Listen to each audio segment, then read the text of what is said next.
Hello and welcome to your daily dose of complete health with your local chiropractor, Dr. Patrick Hogg. Please like and subscribe for more videos. Good morning, this is your daily dose of complete health with your local chiropractor, and I have an apology to make. I haven't managed to get on here this week, and it's Thursday. It's Thursday and I haven't been able to get on here. I apologise, I had a leak under my sink yesterday and I just needed to sort it out, so I didn't get into work early enough to jump on and do one of these, so I super apologise.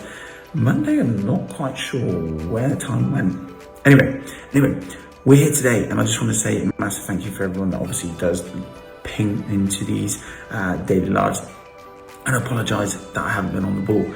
And that brings me on to the point, I was having a conversation with a client this week and they used an expression that I'd never heard before, and they called it the F.O.G.S. Now let me explain why. I've just gone back to my boxing class. So I boxed for about 6 or 7 years and I haven't attended a class for maybe 3 or 4 years. It's been about 3 or 4 years since I've gone to a boxing class, and I can promise you the DOMS is the worst DOMS I think I've probably had in quite a few years. Is that every muscle in my body was starting to hurt. And it was interesting because one of my clients basically said, oh, it's that kind of thing that gives me the F.O.G.S, is going to a class and that fear of getting started, which is what the F.O.G.S are, that fear of getting started on the grounds of you're worried there of what the outcome might be. And it made me think, how many things do people get the F.O.G.S about?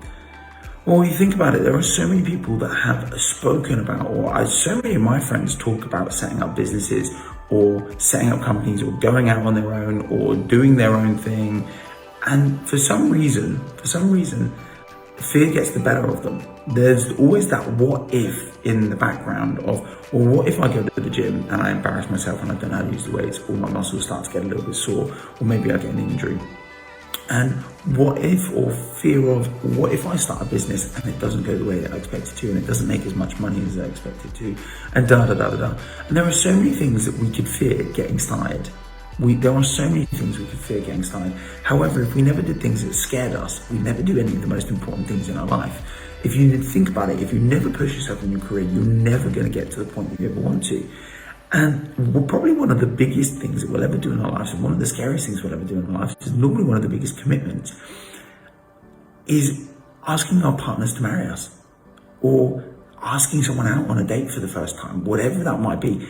Those fears, if you get over those things can sometimes bring the most fruitful relationships, most successful areas of our life into fruition.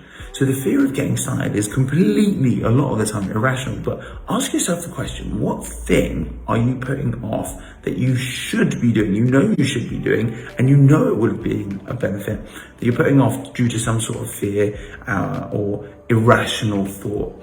And maybe that's something we potentially can help you with. Maybe exercise is your issue because you're sore and you need help with getting less sore so that you can actually start the exercise, etc., etc. So look, if there are some targets that maybe you're really struggling with, just ping us a message and we'll see if we can help. Patrick here from Complete Health, hopefully helping you get over the F.O.G.S this week on a day that looks a little bit less sunny than usual. Take care for now. Speak to you soon.